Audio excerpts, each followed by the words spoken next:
Fox News-ը հայտնում է, որ մոտ 4500 նավաստիներից և ծովային հետևակի զինծառայողներից բաղկացած դեսանտային խումբ է այս պահին Միացյալ Նահանգներից Խաղաղ օվկիանոսով նավարկում դեպի Մերձավոր Արևելք։ Նշվում է, որ զորախումբը կժամանի տարածաշրջան մոտ 1 ամիս անց։ Միացյալ Նահանգները 172 միլիոն բարել ռազմավարական նավթի պաշարներից առաջին անգամ ծախսել է 42.5 միլիոնը, ասվել է էներգետիկայի նախարարության հրապարակած հայտարարությունում։ Դոնալդ Թրամփը հայտարարել է, որ իրենք չեն օգտագործում Հորմուզի նեղուցը, քանի որ այն իրենց պետք չէ, իսկ Եվրոպային, Կորեային, Ճապոնիային և Չինաստանին պետք է, և նրանք ստիպված կլինեն մի փոքր միջամտել։ Ավելի վաղ Թրամփը գրառում է արել, որ Միացյալ Նահանգները կհիշի դաշինքի իր դաշնակիցների վաղկոտ դիրքորոշումը, որոնք հրաժարվեցին օգնել Հորմուզի նեղուցի հարցում։ Ինչ վերաբերում է Իրանի հետ բանակցություններին, Թրամփն ասել է, որ նրանց առաջնորդները զոհվել են, և չնայած Միացյալ Նահանգները ուզում է բանակցել,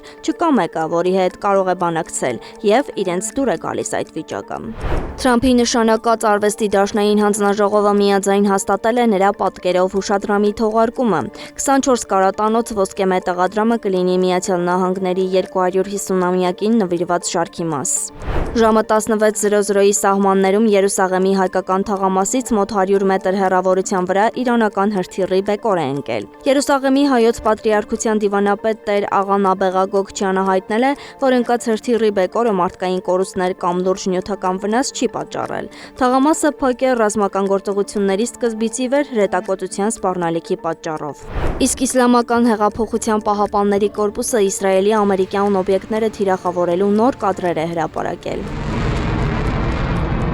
Բելարուսի նախագահ Ալեքսանդր Լուկաշենկոն հայտարարել է, որ Թրամփն առաջարկել է իրեն հանդիպել Ֆլորիդայում։ Բելարուսի նախագահը նաև հայտարարել է Միացյալ Նահանգների հետ մեծ համաձայնագրի մասին, որը ներառում է ոչ միայն մի շարք բանտարկյալների ազատ արձակումը։ Շվեյցարիան կասեցրել է ռազմական տեխնիկայի արտահանումը Մերձավոր Արևելքի հակամարտության մեջ ներգրավված երկրներ, այդ թվում Ամերիկայի Միացյալ Նահանգներ։ 86 տարեկանում մահացել է կինոյի լեգենդ և մարտարվեստի վարպետ Չակ Նորիսը։ Աշխարհի համար նա մարտարվեստի վարպետ էր, դերասան և ուժի խորհրդանիշ։ Մեզ համար նա սիրող հայր էր, նվիրված ամուսին և պապիկ, անհավանական եղբայր և մեր ընտանիքի իրական սիրտը, ասված է նրա ընտանիքի կողմից մարտի 20-ին Ինստագրամում հրապարակված գրառման մեջ։ Ավելի վաղ լրատվամիջոցները հայտնել էին, որ դերասանը հոսպիտալացվել է Հավայան կղզիներում։